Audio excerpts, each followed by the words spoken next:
Hay mga mare, another day, another vlog na naman ang mare nyo. Umaga pa nga lang yan mga mare, Diyos ko may hugasin kagad dito sa lababo namin, wala pa namang kumakain, charot lang, kagabi pa yan.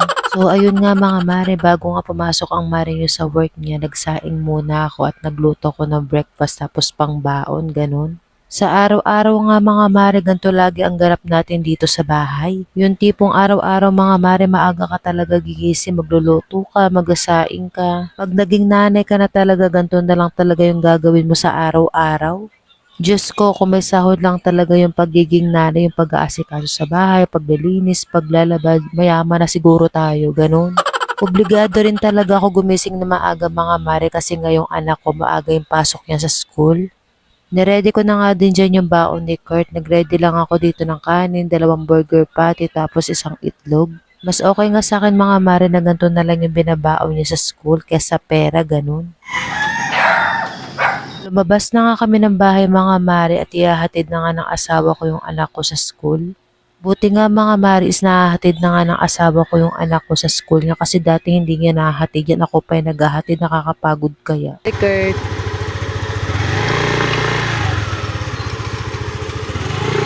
Pumasok na kagad ako dito sa bahay mga mare tapos ipiprito ko na tong tira-tira na manok. Inamay ko nga yan mga mare kung pwede pa, so pwede pa naman siya kaya ibabaon natin yan. Ipiprito lang natin yan mga mare. O diba muntik pa masunog.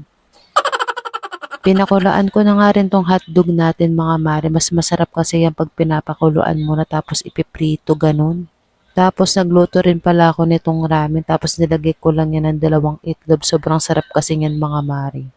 Siyempre, hindi mawawala ang kape sa umaga kaya nagtimpla na nga ako ng 1 basong kape dyan. Meron pa nga natirang tuyo mga mare kaya ito na lang yung aalmusalin natin.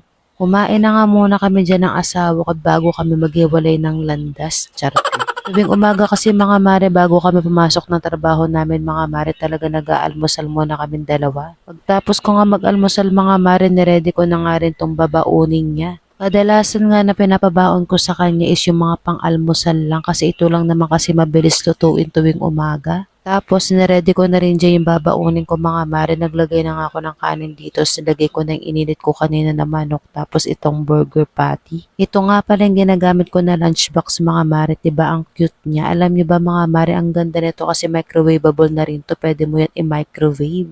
Kung gusto niyo rin ng ganito mga mare, ilalagay ko na lang yung link nito sa comment section natin. Teko nga mag-prefer ng baon mga mare, naligo na nga ako at nag-ready na nga ako sa trabaho. So ayun lang mga mare, papasok muna ang mare nyo. See you sa next vlog. Salamat sa panonood.